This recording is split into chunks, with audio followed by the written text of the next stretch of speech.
Suspense. And the producer of radio's outstanding theater of thrills, William N. Robeson. The story you're about to hear is unique. It is horrible. It is filled with terror. And it may or may not be true. In any case, every time a World's Fair is held in Paris, it reappears in the papers and magazines around the globe as a news story and travels by word of mouth to the ends of the earth as a true story. True or false, heard for the first time or twice told, we believe this great classic of terror will keep you in suspense. Listen then as Miss Vanessa Brown stars in The Vanishing Lady, which begins exactly 1 minute from now. Sometimes a man can have too high an opinion of himself. Sometimes that opinion can drive him to great deeds. Here now is one of America's legendary heroes to tell you of some of his unique characteristics. If his adjectives seem a bit outlandish, remember that his image was an inspiration to a pioneering people, and he still affects a nation addicted to TV. I'm that same David Crockett, fresh from the backwoods, half horse, half alligator, a lethal touched with the snapping turtle, can wade the Mississippi, leap the Ohio, ride upon a streak of lightning, and slip without a scratch down a honey locust, can whip my weight in wildcats, and if a gentleman pleases for a $10 bill, he may throw in a panther. I can hug a bear too close for comfort and beat any man opposed to Jackson. Folklore belongs to every nation's legendary past, and I guess we Americans have our share of some tall ones. The story you are about to hear first appeared in the pages of the Detroit Free Press in the summer of 1889, at the time the Paris World's Fair was celebrating the 100th anniversary of the fall of the Bastille and the beginning of the French Revolution. It reappeared in the London Daily Mail in 1911. 2 years later, Mrs. Belloc Lowndes used it as the basis of her novel, The End of Her Honeymoon. And sometime after that, it became the storyline of another novel, She Who Was Helena Cass, by Lawrence Rising. As recently as 1951, it cropped up again as a British motion picture, So Long at the Fair. It is a hardy tale, a sort of modern folk tale. It has never been proved, it has never been disproved. And one can only wonder if in the dread secret archives of the Police Judiciaire in Paris, the real facts are recorded in fading ink on yellowing paper, locked forever from a curious and intrigued world. No one knows. Perhaps no one ever will know. But we can guess. And this, we guess, is what might have happened to lovely young Cynthia Winship and her mother as they arrived at the Hotel Crillon one beautiful summer day, the day the great Paris World's Fair opened.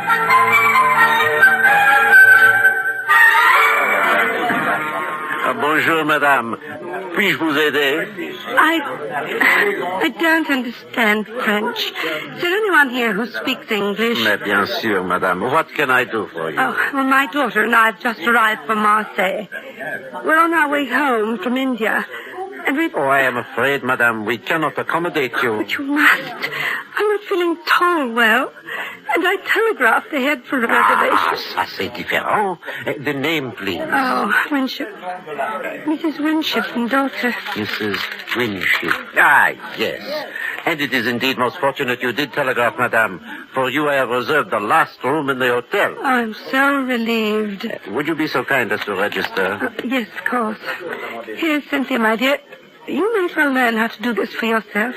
Yes, Mama. Where do I write? There. In that line. Oh, I see.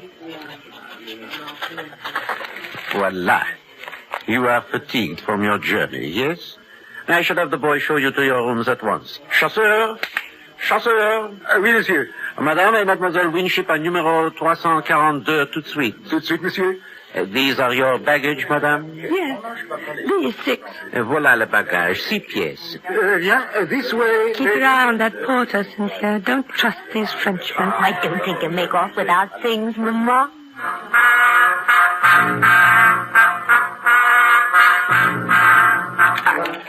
Here we are. Room 342.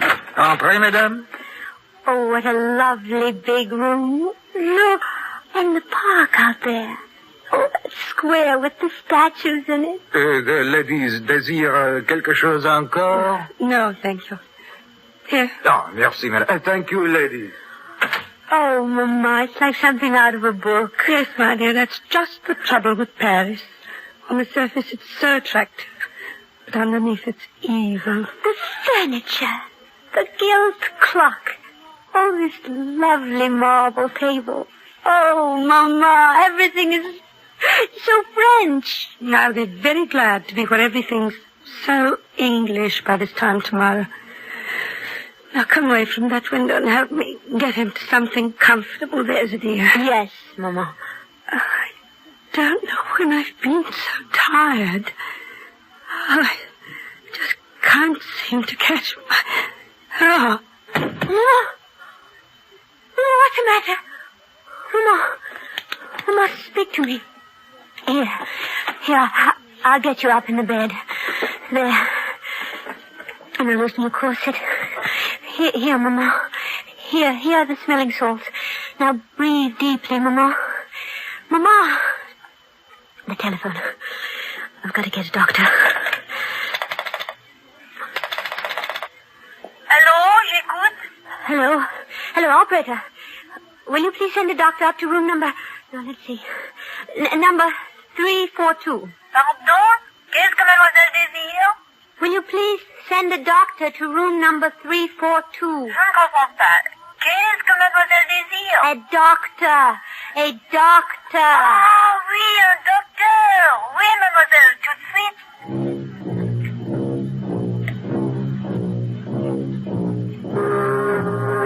I'm quite sure it wasn't long, although it seemed like an eternity before the doctor arrived, accompanied by the manager of the hotel.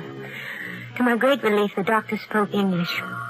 He felt Mother's pulse, took her temperature, and did the usual things doctors do. And then he turned to the hotel manager. La jeune femme. A-t-elle pensé? Pas un mot. Vous en êtes sûr? Absolument. Alors je peux parler à mon aise. Monsieur, ceci c'est une affaire très sérieuse. N'ayez pas un air effrayé lorsque je vous mettrai au courant. Entendu. Cette femme était de la peste. While they talked in this language that I couldn't understand, I looked from one face to the other, trying to read from their expression how serious my mother's illness was. They were as casual as though they were ordering dinner. Finally, I could stand it no longer. You must tell me, what is the matter with my mother? Mademoiselle, your mother is ill. Yes, seriously ill. It is a collapse, due perhaps to the strain of traveling. However, a week or two of absolute rest and she will... A week or two? Oh, no, but we're going on to England tomorrow. That would be out of the question. She cannot be moved for at least several days. The next 24 hours will be critical. Oh, Mama. Oh, my poor Mama. Oh, mademoiselle, you must not break down too. I need your help. Yes, doctor. Immediately. I need some medicine. Will you fetch it for me? Oh, but... I must not leave your mother for a moment during these critical hours. Here, I will write down this address and a little message to my wife. Your wife? Yes. I have the medicine already prepared at my home. It will be much faster to go there for it than to a pharmacy.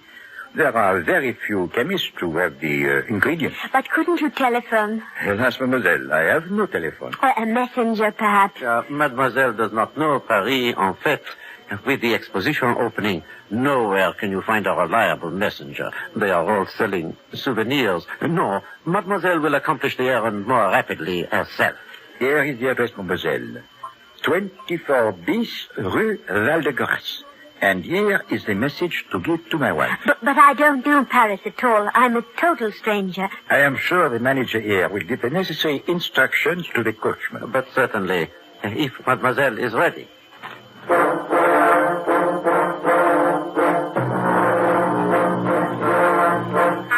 I quite knew what was happening, I was seated in a rickety carriage outside the hotel with the doctor's message clutched in my hand, while the hotel manager gave valuable directions to the coachman.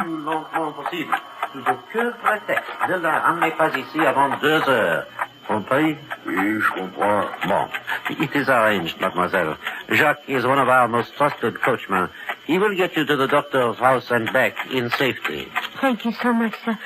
And you'll look after my mother, won't you? But of course. Of that you may be sure. Au revoir, mademoiselle. Allons-y, bébé.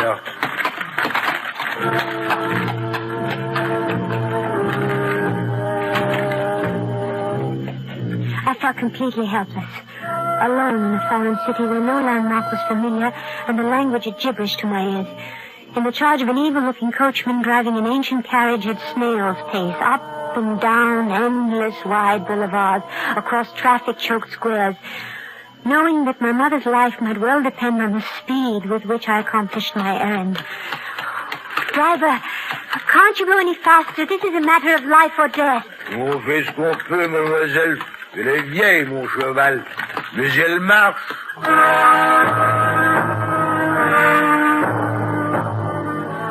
When we left the hotel, we had crossed a huge square with statues around it and turned into a wide avenue which led up a gentle incline at the top of which was a huge arch. But before long, we turned off into narrower streets. It must have been 20 minutes later when we turned into another wide boulevard and I saw another huge arch up ahead.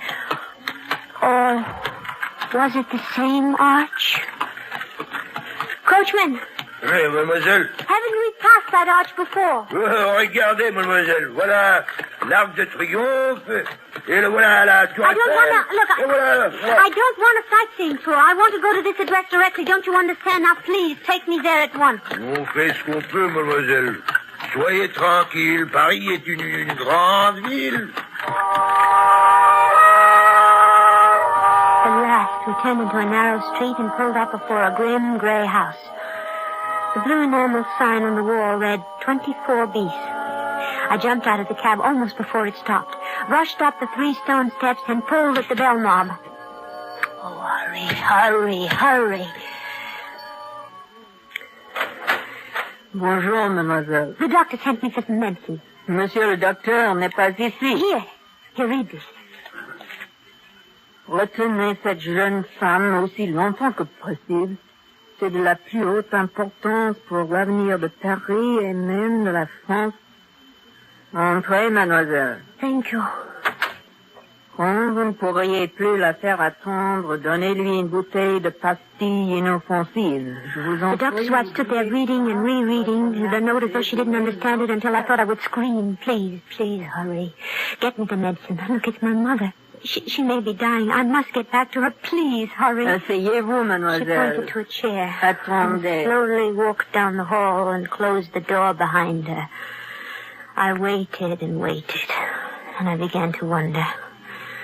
I wondered about the time the cab had taken to get here, about that arch that looked so familiar. And I was torn by the 100 nameless anxieties that torture you when your nearest and dearest are ill. And then I heard something that froze my blood. A telephone. A telephone. Clearly ringing somewhere in the house. Now, the doctor had said he had no telephone. That was the reason why I must come all this way for the medicine. Oh, no, it wouldn't be in this house. It must be next door or across the street, of course. Of course, that was where the sound was coming from. No. It was the voice of the doctor's wife answering the phone. Oh, no. What monstrous plot was this? I felt my scalp crawl with terror. My brain pounded. My head felt as though it would burst. I wanted to scream. To run out of this awful house. To run all the way across Paris to the bedside of my mother. Voilà, mademoiselle. La médecine. Thank you. Au revoir, Thank you. mademoiselle. Now, driver, please. Please, in the name of your own mother, hurry. Back to the hotel as fast as possible, please. On fait ce qu'on peut, mademoiselle. Allons-y, bébé.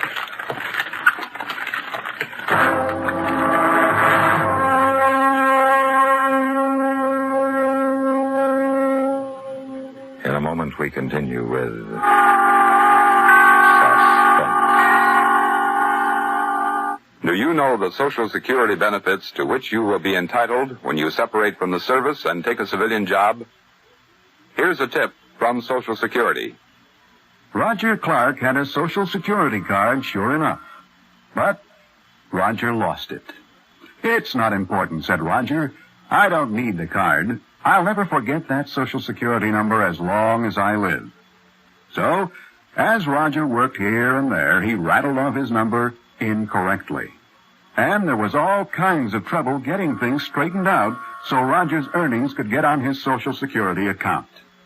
Don't be like Roger. If you have lost your card, write to Social Security, Department 15, Hollywood 28, California, and ask for Form SS5 to replace your lost Social Security card. And now,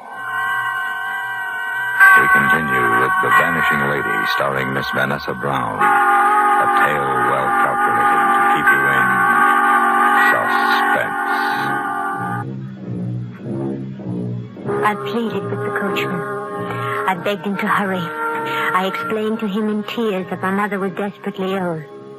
But the carriage never increased its speed. We crept across Paris just as slowly as we had come, and I was sure that I saw that same white arch 3 times. But at last, we crossed the great square with the statues in it, and I knew we were close to the hotel. Oh, please, please hurry. On fait ce qu'on peut, mademoiselle. Just beyond the great square, we turned up a narrow street, which shortly entered a wide circle, in the middle of which was a tall, slender monument. The driver swung around the monument and pulled up before the entrance of the hotel. Oh, et voilà, mademoiselle. I jumped out of the cab and I saw the sign over the hotel entrance. It said, Hotel Ritz. Driver, you've taken me to the wrong hotel. Eh? I'm non, staying at mademoiselle, the je vous ai Hotel ramassé Trio. au Ritz et je vous ai ramené au Ritz, puis à 25 francs. Look, I don't understand what you're saying, but I want you to take me to the Hotel Trio. Ici que je vous ai pris en charge. You stupid man. Can't you understand? My mother's sick. You've taken more than 2 hours to get me to that doctor's house and back. Can't you understand? Regarde pas d'où.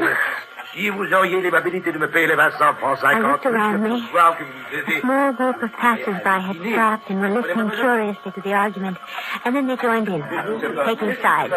Everywhere I looked were foreign faces, strangers, enemies.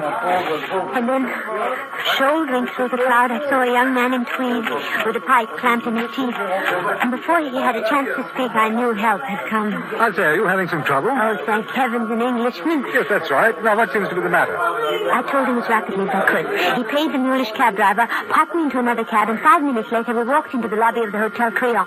The manager was behind the desk. My mother, is she all right? I beg your pardon? My mother, Mrs. Winship, in 342. Is she all right? There is no Madame Winship in 342. What? 342 is occupied by Monsieur Auguste Noy, a permanent guest. Oh, no, you don't understand. I'm Cynthia Winship, don't you remember? 2 hours ago, you put me into a carriage to go to the doctor's house for some medicine for my mother. I am afraid mademoiselle is mistaken. I have never seen her before in my life. Say, look here, what is this? I swear to you, it is as I say. We signed the register less than 3 hours ago. We got in on the train from Marseille. Right, well, we'll have a look at the register. Yes, I'll show you. I'm in 342. Where's the register? It is here, mademoiselle. You may see for yourself. See today's date. 14 guests registered. But I do not see any mademoiselle or Madame Winship. Do you? No. Well, perhaps mademoiselle is mistaken. Perhaps she is registered at some other hotel. No, this is the hotel, the Creole. You were standing there when we arrived. You came to the room with the doctor. You put me in a carriage. But I assure you, mademoiselle, these are fantasies. Oh, now, wait. What is it? The bellboy there, he carried our baggage. He'll remember. Garçon. Oui, monsieur. Do you recall carrying this young lady's luggage up to room 342 this afternoon? Non, monsieur. But you must. There were 6 pieces. Don't you remember? Non, mademoiselle. Je l'ai pas vu dans ma vie entière. He says he never saw you in his life before. But this is monstrous, and it's impossible. My mother is somewhere in this hotel. What have you done with her? What have you done with her?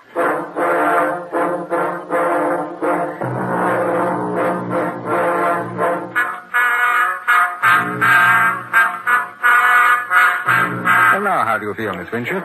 Oh, better, thank you. The soup was very nourishing. Well, won't you have something else? A salad, a little roast? No, thank you. Just a cup of tea, perhaps. Certainly. Garçon. Yes. Une tasse de thé pour mademoiselle? Tout de suite, monsieur. I don't know how to thank you, Mr. Oh, do you realize I don't even know your name? Oh, well, it's Stanley. Bruce Stanley. I'm glad to meet you, Mr. Stanley. Well, it's a pleasure. Mr. Stanley, you believe me, don't you? Of course I do, Miss Winship. We did register at that hotel. We were in room 342. Why, I can even describe the furnishings. There was a big window that went from the floor to the ceiling. Oh, well, I'm afraid every hotel room in Paris has windows like that. No. Really? Yeah. Well, in this room, the drapes were plum-colored, and there was a marble-top table. Black marble it was, and a gilt clock. It had run down. The hands had stopped, I remember, at 20 minutes past 3. The walls were covered in rose brocade, and the bedspread was a washed-out yellow. If I could get into that room, you would see that I'm not making this up. No, I'm sure you aren't. Perhaps I can find a way to make them let you in the room. Oh, can you? Yes, I'm with the embassy, you know, undersecretary sort of thing. I believe that the British Empire has enough influence to change the mind of an obstinate Paris innkeeper. Oh, then let's do it right away. Well, I don't think that the might of Britain can move quite that fast. It's past dinner time, you know, but tomorrow we'll see. I can't wait until tomorrow. Well, I'm afraid you'll have to. We can do nothing with the people at the hotel. You saw that. We'll just have to be patient until tomorrow. I'll get a room for you tonight in the pension near the embassy. You are very kind, Mr. Stanley. Not at all. Oh, no. Oh. What is it? I just thought of something. The doctor. The doctor? Yes, the one the hotel manager brought in to look after my mother. I still have his address somewhere here in my purse. Here it is. Now, we must go there immediately. He can tell us about my mother. 24 bis Rue Val de Grace. Well, that's not far. It's just off the Boulevard Raspail, near Gare Montparnasse. How long would it take to get there? Oh, about 20 minutes. 20? 20 minutes? It took over an hour this afternoon.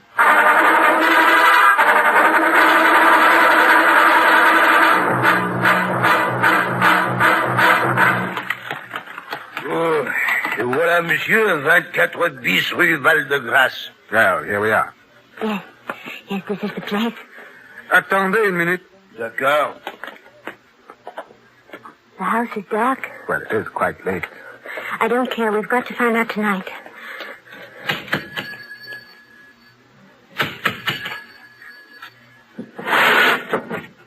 C'est en bas.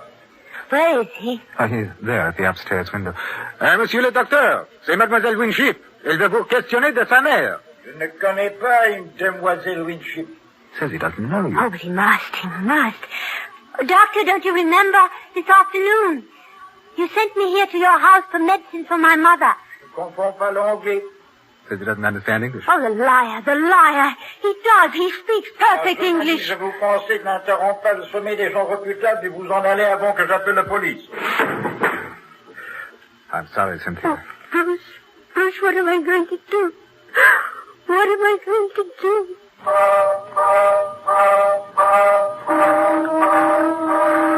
If it hadn't been for Bruce, I'm certain I should have gone out of my mind. He found a room for me at the pension near the embassy, where I spent a sleepless night. I tossed and I turned and I worried myself into an agony almost beyond endurance. Where was my mother? What had they done to her?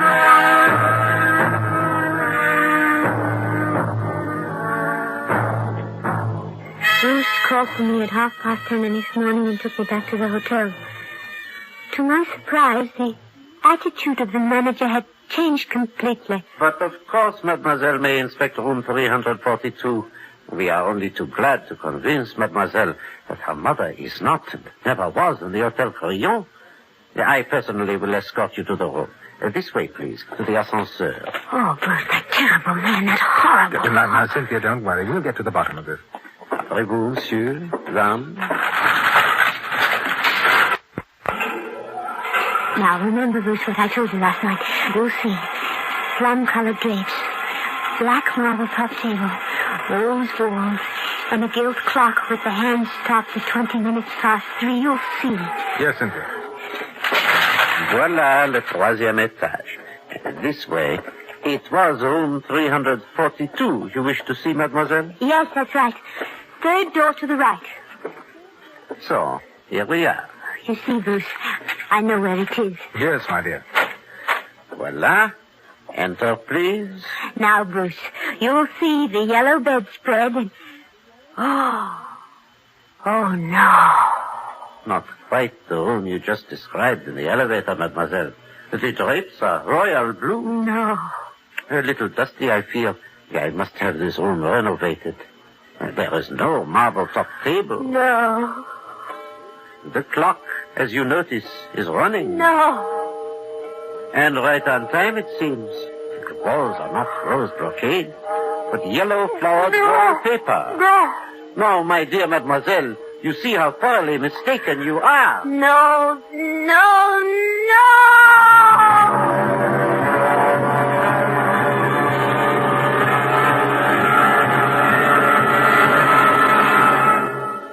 Well, that's the story as it may have happened. The lady, Mrs. Winship, had vanished, the room completely redecorated overnight. A gigantic conspiracy of silence, so cruel as to cause a young girl to take leave of her senses. But the stakes were higher than the sanity of a pretty English tourist. Mrs. Winship was suffering from bubonic plague, which she had caught before leaving India.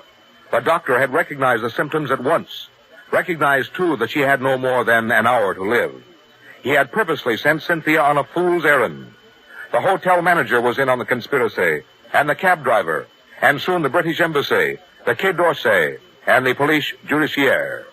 For had it become known that there was a case of bubonic plague in Paris, the city would have been emptied of visitors. The World's Fair would have been a failure. The French franc would have fallen, and the very stability of the pound sterling would have been threatened. That's the whole story. Some years ago, Alexander Woollcott tracked down the man who first reported it in the Detroit Free Press in 1889 and asked him whether he had invented it or had heard it somewhere in his travels. And the Detroit reporter replied that he could not remember, which, as far as Mr. Woollcott was concerned, left the question still open. For, as he wryly observed, he doubted if any man could have invented a tale like the Vanishing Lady and then forgot that he had done so. What do you think?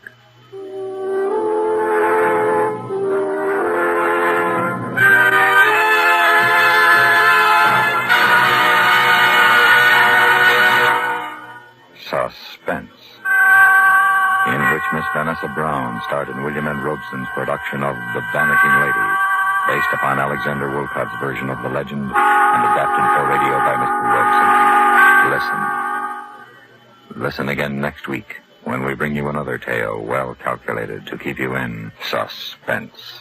Supporting Miss Brown and The Vanishing Lady were Diana Bourbon, Virginia Gregg, Ben Wright, Ramsey Hill, John Daner, and Edgar Barrier.